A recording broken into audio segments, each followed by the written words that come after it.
Dabiju je potekal svetovni vrh o prihodnjih energijah, na katerem so pozvali k povečanju vlaganj v obnovljive vire energije. Priča smo vse dražjim energentom in vojnam za energetske vire, ki niso dostopni vsemu človeštvu enako. Zdaj pa je tudi področje podnebnih sprememb tisto, ki nas sili v resnične spremembe. Zato potrebujemo novo paradigmo pri rešitvi energetske krize, ki bo pomenila trajnostni razvoj in ohranitev narave na našem planetu. Je rešitev v alternativnih energijah, kot so fuzija, energija ničelne točke in druge? Več o tem v oddaji Epur si muove in vendar se vrti.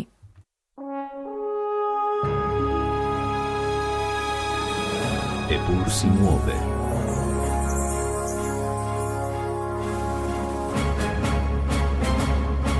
In vendar se vrti.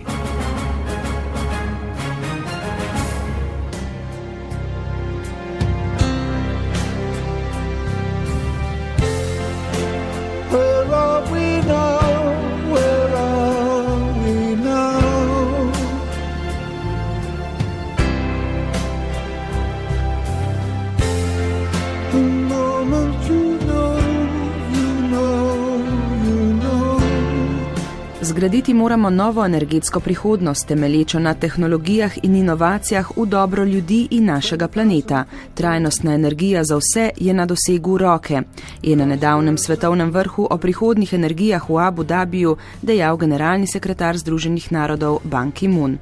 A svet nima enotnega odgovora na vprašanje, kakšna naj bo nova energetska prihodnost planeta. Sociolog in filozof dr. Andrej Kirn poudarja, da je prevladujoča strategija za rešitev krize napačno usmerjena v obnovo ekonomske rasti in potrošnje, kar dolgoročno pomeni problem, ne rešitev. Obdobje mineralnega izobilja in neizčrpnosti fosilnih goriv se zaključuje. Politika in ekonomija se bosta morali sprijazniti z ekofizičnimi omejitvami našega planeta in s tem se radikalno vse spremeni. Iz politike rasti in rastoče družbene neenakosti bo treba preiti k politiki družbene blaginje brez rasti. To pa je izziv neslutenih razsežnosti. Zaradi naraščajoče svetovne porabe energije in nujnega hkratnega zmanjšanja izpustov toplogrednih plinov potrebujemo novo paradigmo pri rešitvi energetske krize.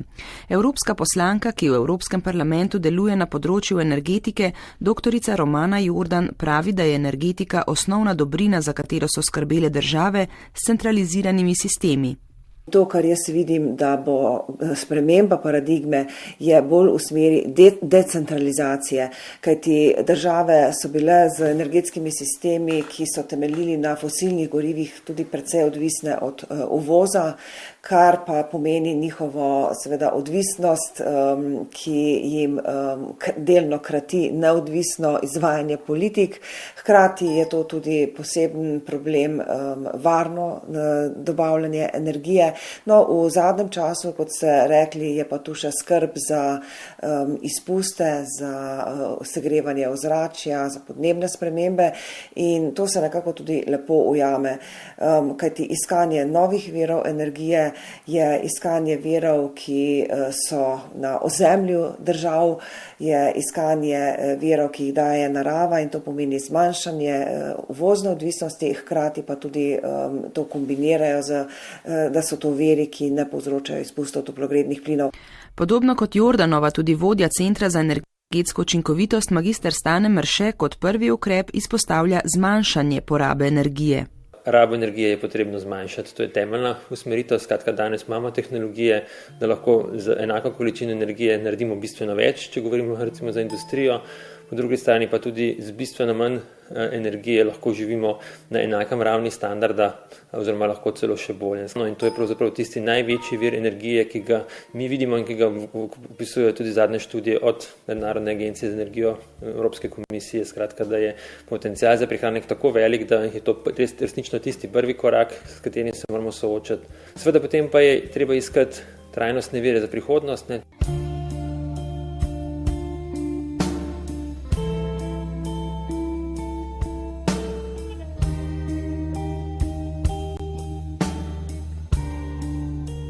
Razvite države so v minulem desetletju pospešeno vlagale v obnovljive in trajnostne vire energije, predvsem v solarno in vetrno energijo.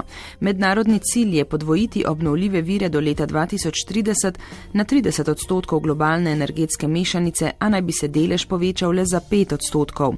Po podatkih vrha v Abu Dhabiju je bilo leta 2011 za obnovljive vire energije globalno namenjenih 257 milijard dolarjev.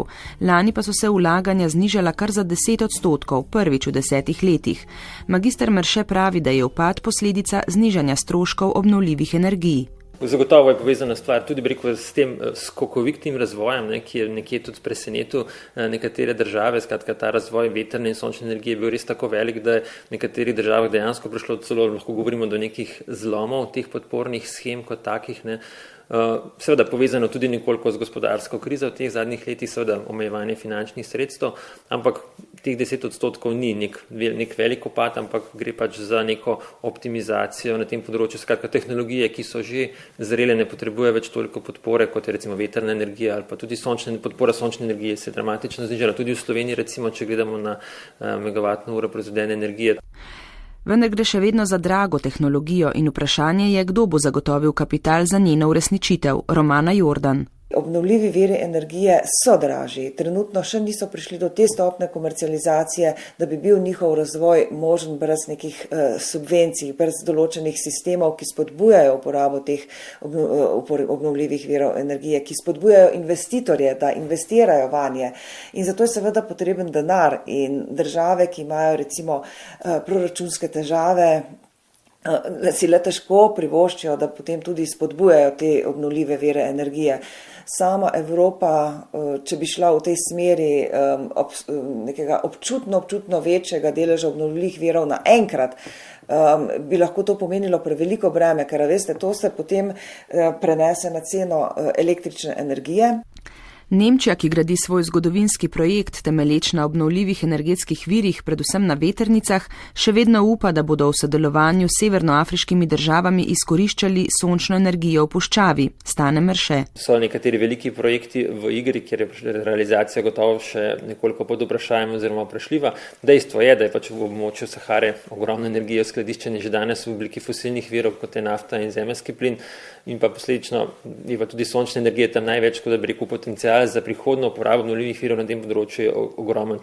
Vendar pa, če gledamo Evropo kot tako, jaz mislim, da lahko glavnino obnovljivih virov zagotovi sama. Seveda so pa razlike med državami velike. Če gledamo vetrno energijo, je pač potencial največji v severnem delu Evrope ali pa na zahodnem, v Španiji.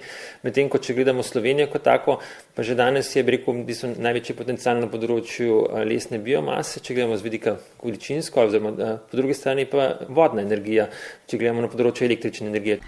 Merše še pravi, da bi z obnovljivimi viri energije lahko zagotovili glavnino potreb na učinkovit in okolju prijazen način, a dolgoročno. 50-100 let recimo bi verjetno lahko bodo tehnologije tako zrele, da bi dejansko lahko tudi nadomestile sedanje fosilne vire. Kot sem pa rekel, v tem prehodnem obdobju bo pa še vedno bodo pač oskrba bo temeljila na fosilnih virih, seveda pa čim bolj učinkovitih. Združene države Amerike bodo s pomočjo novih načinov izkoriščanja fosilnih energij do leta 2020 energetsko samozadostne. Nafto in plin naj bi celo izvažale. Tudi v Kanadi in Braziliji odkrivajo skrite rezerve, omenjajo se naftne in plinske rezerve v Evropi. Ta tehnologija ima določene vplive na okolje in je tukaj vprašanje, na katerih področjih se bo dejansko razvijala naprej, oziroma ali bo kljub samo enkrat prišlo tudi do postopnega opuščanja tega, ali pa seveda izboljšanje same tehnologije, da ne bo pač okoljsko tako sporna. Tudi v Evropi pravzaprav so bila odkrita velika nahajališča zemeljskega plina, predvsem na Poljskem, kjer bi jih lahko izkoriščali na ta način, ne nazadnje tudi v Sloveniji. Vedno se potem najdejo kakšne nove zaloge, tako da človeštvo živi kolikor toliko po starem naprej.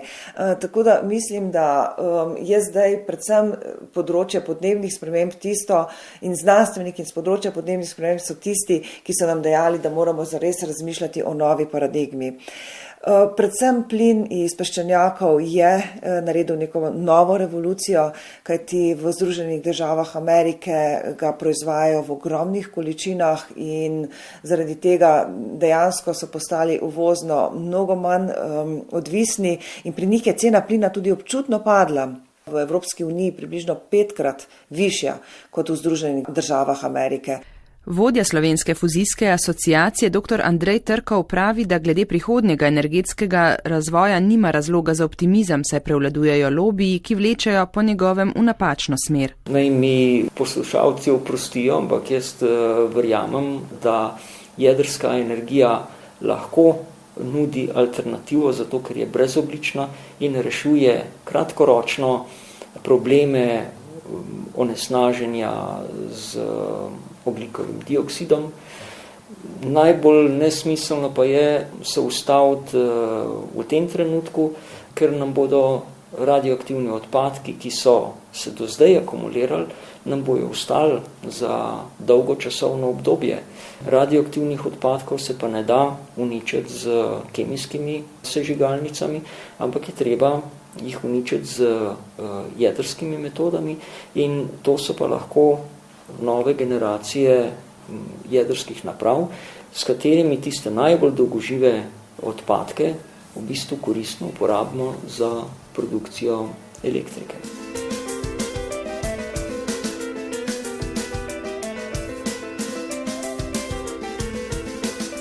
Rešitev za človeštvo je po mnenju nekaterih fuzija, vir čiste, skoraj neizčrpne in poceni energije, a razvoj fuzije se še po desetletjih nenehno odmika v prihodnost. Gre za zlitje lahkih jeder, predvsem težkih izotopov vodika, to je deuterija in tritija. Pri tej reakciji je potrebno ustvariti razmere podobne na Soncu, kjer vladajo tako visoke temperature, da je vodik v obliki plazme. Zato so tehnološki izzivi pri jedrski fuziji ogromni. Materiali, ki bi prenesli stik s plazmo segreto na več milijonov stopinj Celzija, ne obstajajo. Celoten sistem je izjemno kompleksen, nam je sicer precej bolj obsežno pojasnil vodja Slovenske fuzijske asociacije dr. Trkov. To približevanje tistim izpolnjevanja tistih pogojev za izkoriščanje fuzije, hitrost približevanja tistemu kriteriju ni nič počasnejša kot recimo v informacijski tehnologiji povečevanje hitrosti kapacitet računalnikov. Samo cilj je izjemno daleč. Naprava, ki bo potrdila ustreznost tehnoloških rešitev, je demonstracijski reaktor ITER, ki ga gradijo v Karakašu v Franciji. Ker terja ogromno znanja, izkušenj in denarja, se je združilo več držav. V okviru Evropske unije strokovno pri tem sodelujejo tudi slovenski znanstveniki.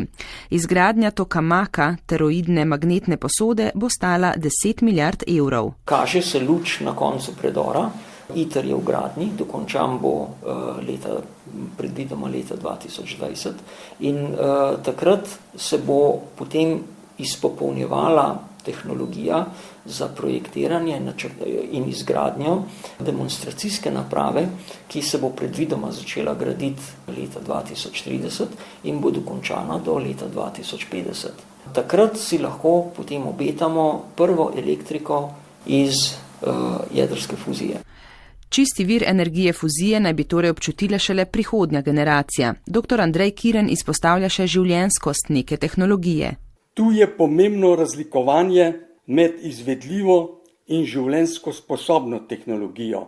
Življenjsko sposobna je tista tehnologija, s katero je mogoče pridobiti več energije, kakor pa smo jo porabili za njeno pridobivanje.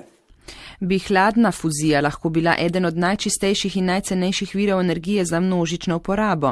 Oktobra leta 2011 je italijanski inovator Andreas Rossi v sodelovanju z Bolonsko univerzo javno demonstriral svoj sistem za varno pridobivanje toplote in kasneje električne energije v svojem sistemu za hladno fuzijo, ki temelji na zlitju jeder niklja in kisika pri sobni temperaturi.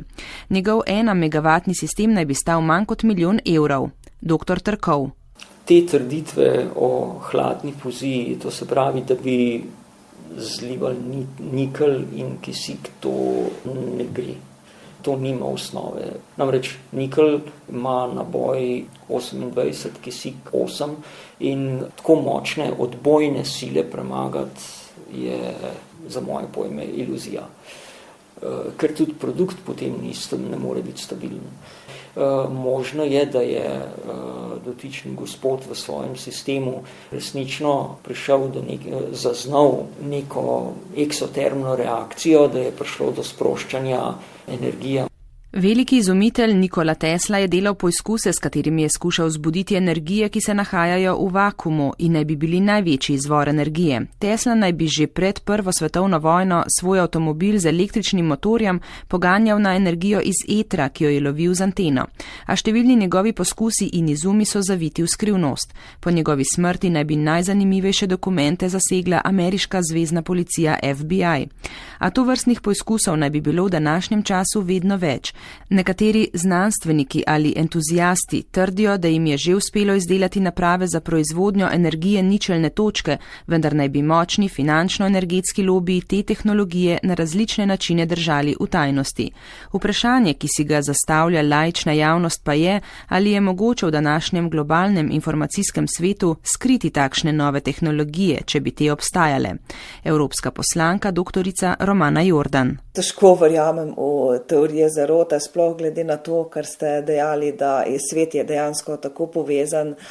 Omenila bi, da med drugim tudi Evropska unija vlaga sredstva v posebne raziskave, za katere bi lahko kandidirali tudi tovrstni znanstveniki. Pri teh modelih je vredno treba biti pazljiv, kajti jaz tudi verjamem v dobronamernost znanstvenikov. Morda kdaj pride do kakšne pomote, pa se potem ne da eksperiment ponoviti. V tem primeru seveda je taka stvar potem neuporabna za nadaljni razvoj in jaz verjamem, da je še ogromno energij, ki nas obkrožajo, pa jih doslej še nismo ugotovili, nismo iznašli, kaj šele, da bi jih znali tudi izkoriščati, tako da mislim, da je na tem področju še ogromno ustvarjalnega dela, ki v prihodnosti čaka človeštvo. Vodja Slovenske fuzijske asociacije dr. Andrej Trkov. Do takih trditev sem nažalost precej skeptičen. Tudi mi tukaj vsake tok časa dobimo na pogled kakšen prispevek od posameznika, ki je izumil perpetuum mobile. Pri teh raznoraznih poskusih seveda je treba dopuščati, imeti odprto glavo in ušesa za alternativne ideje, tako da jih ne bi kar a priori zavrgli. Se mi pa zdi, da če bi resnično prišlo do nekega takega preboja, da bi pa težko ostal, se pravi do neke tako preproste rešitve, da bi pa taka rešitev težko ostala skrita. Vodja Centra za energetsko učinkovitost magister Stane Merše. Jaz mislim, da je tukaj tehnološko zagotovo so še možnosti, da tudi za druge, še bolj učinkovite vire energije. Mislim pa, da končni rezultat pa bo ta, da bi rekel, da bi imeli velike količine energije po nizki ceni, mislim, da to ni realno pričakovati. Bodi si iz obnovljivih virov, bodi si iz drugih virov, da bi rekel, energija ima neko vrednost, ima vrednost tudi glede na okoljske vplive, skratka, da si predstavlja, da bomo v prihodnje imeli velike količine zelo poceni energije. Mislim, da to ni realno pričakovanje, tudi mislim, da ni nekje dobro z vidika razvoja družbe kot take, ker nas usmerja v neko neracionalno obnašanje. Skratka, jaz mislim, da je bolj smiselno, da se že danes pripravimo na to, oziroma da delujemo v smeri, da pač energija je neka dobrina, je neka vrednota, s katero je potrebno delati kvalitetno in učinkovito.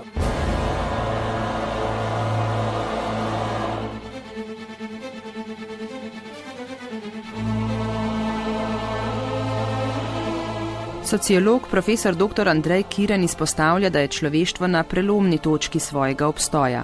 Energetsko prihodnost planeta vidim v prehodu k obnovljivim virom energije v ustaljeni, ne pa rastoči potrebi po energiji, v večji energetski učinkovitosti in temeljiti spremembi našega dosedanjega načina življenja in potreb. Če v tem ne bomo uspeli, potem naši otroci in vnuki ne bodo imeli prihodnosti. Vprašanje prehoda k novi energetski ali družbeni paradigmi sploh je vprašanje preživetja, je vprašanje obstoja ali propada naše civilizacije.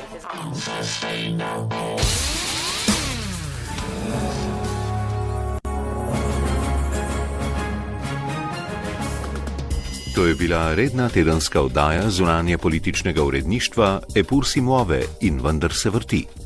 Posnela jo je Mirta Brlan, pripravila jo je Sandra Brankovič-Brecl, redaktor Tomaž Grden, urednik Vojko Plevel.